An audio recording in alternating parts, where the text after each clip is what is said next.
The internal analysis we'll look at from a three-step process. First of all, we're going to try to understand the root of the firm's distinctive competencies, or what these assets that the firm needs to have in order to create a competitive advantage.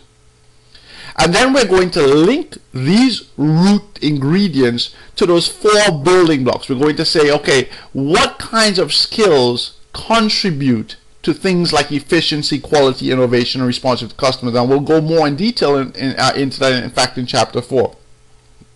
And we're also going to analyze these areas or these sources of competitive advantage.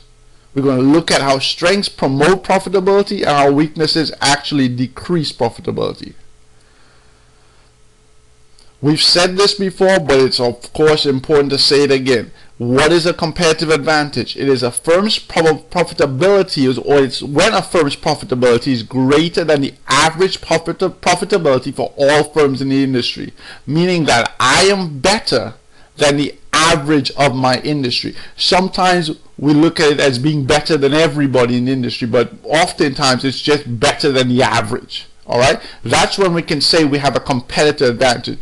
Industry, this is our average.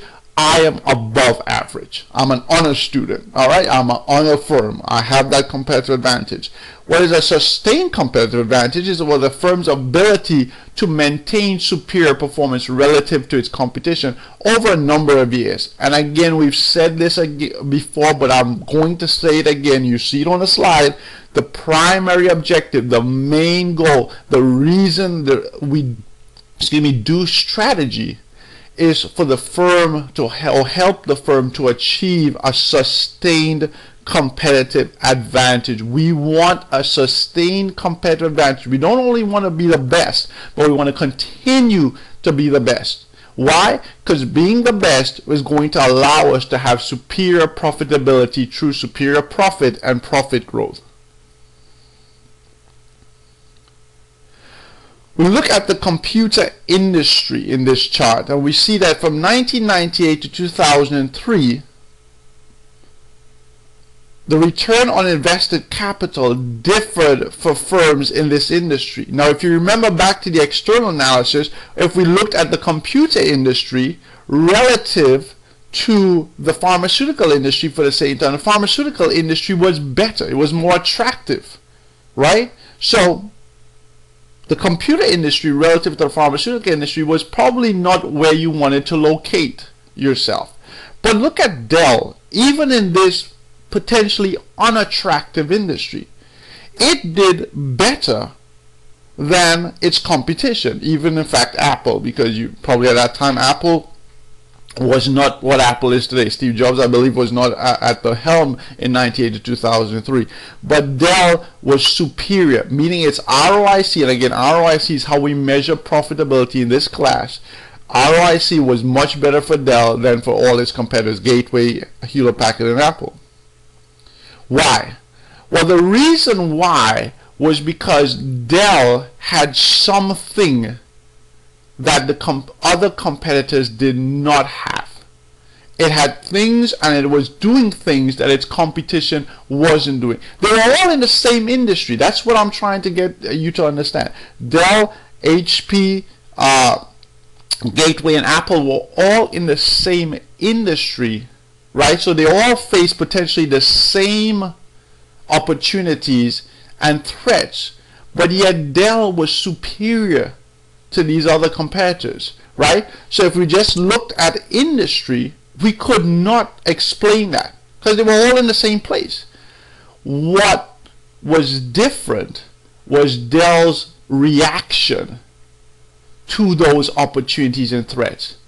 How in fact it was able to take advantage of the opportunities, and how in fact it was able to minimize, I should say, and avoid the threats. That's what Dell was good at. It was better than its competition in taking advantage of opportunities and avoiding threats. It had specific, unique, valuable, distinctive competencies. What were they? Give you a perfect example. Dell had a direct to customer model that its competitors did not have. What do I mean by that? Well, the way that you bought a computer in 1998 was that you would go into a store like CompUSA, Circuit City, and you would see something on the shelf and you would say, hey, I want to buy that.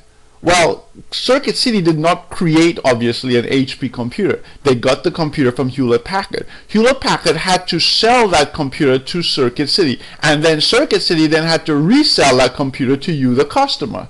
So Circuit City became a middleman, and middlemen often, therefore, because they require themselves a profit margin, increase, one, the price of the item to the customer, which potentially may decrease demand for that item.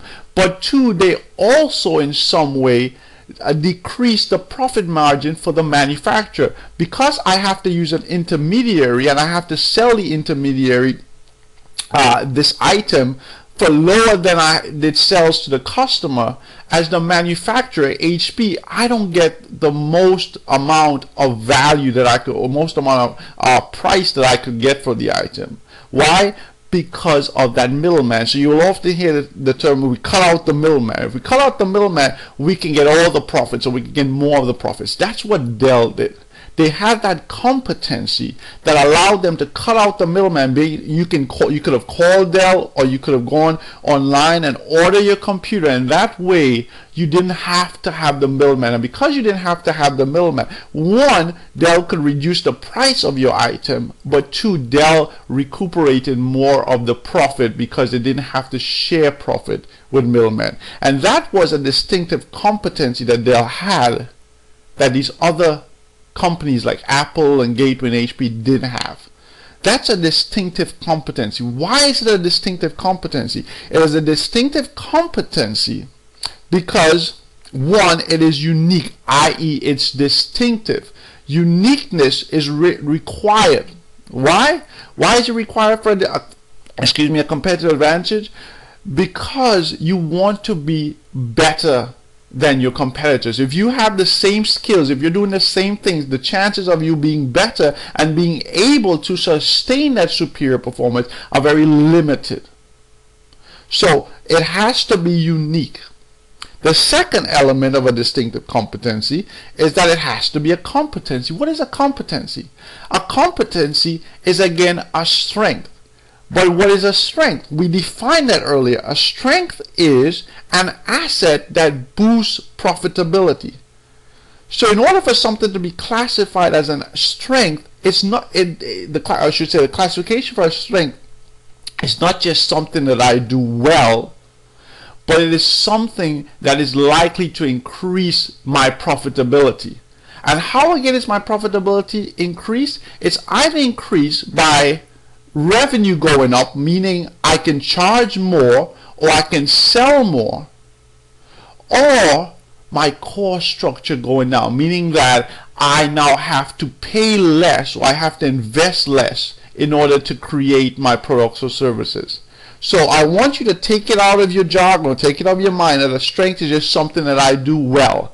No, it is something that is likely to increase my profitability. It's something that I have or something that I do that is likely to either increase my revenue or decrease my cost structure. I used the example potentially in class that if I was the world's #1, or I had the record for the picking my nose the longest, you would not consider that to be a strength in terms of dating. I mean, I don't know many girls out there who would want a guy who has the world record for picking his nose. A strength in dating may be having a nice car. There are many women that are attractive to guys with nice cars, and because of that, let's say I have a Ferrari. Very few people have Ferraris, so that gives me I have the unique element in there, right? And two, a Ferrari is something that the dating pool women actually want or desire. So a distinctive competence can only be considered a distinctive competence if it is unique As I said, relatively unique. It doesn't have to be absurdly unique, but it has to be, there has to be some element of difference in what I do versus what my competition does.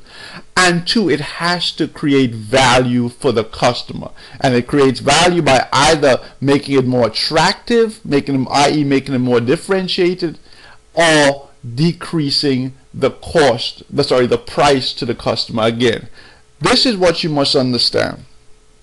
We've talked about the distinctive competencies. There are two reasons why you buy anything. One is because of its price, right? Everybody wants a good deal. Everybody wants a lower price. So that's always an element there. Price. We buy things because of its price. The other reason we buy things is because of its differentiated qualities. So it's price and everything else.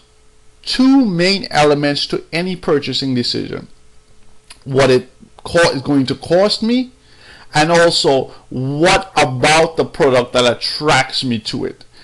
Every single purchasing decision we make, we consider those two elements. Now, those two elements are not necessarily equal in every purchasing decision. I'll give you a perfect example. When I go to buy gas, which one of those elements do you think is more important to me? The quality or all of these attributes of the gas, whether it has a high octane, whether it's clean to the environment. For most people, the answer to that question is no. Yeah, that's relative, and I do consider I don't want to have the nastiest, worst or highly polluting gas in the world.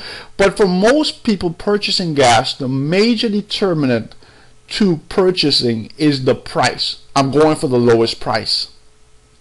Yeah. So when it comes to things like gas or things like sugar, price is the most important determinant. I get value as a customer from the price. The lower the price, the more value I attribute to that product. Let's say gas, and the more I'm likely to buy it. But let's say we switch the purchasing to a diamond ring, an engagement ring. While price is a consideration for me, what is more of a consideration may be the quality of the diamond, the attractiveness, the appeal, the size, all of those elements that make it differentiated. Yes? So the distinctive competencies that the firm creates or has to be able to influence either the price or of the item, or the differentiated ability or the differentiated quality, I should say, of the item. Let's go back to that Dell example. Dell's distinctive competencies, I said, was in that direct-to-customer model. How did that create value for the customer? Well, it created value in two ways. One, it lowered the price of the item, so obviously that's something we value. But it also increased the differentiated appeal of the item. Why? Because it made purchasing the computer more convenient for the customer. And the customer was likely to pay for that convenience. And so Dell created value in two areas. One, price. Two, differentiation. Okay? Those distinctive competencies based upon figure 3.1, we are saying shape strategies. So if my distinctive competencies are more to do with lowering the price of the item, my strategy is probably going to be more about being the lowest price or the low cost provider in the industry.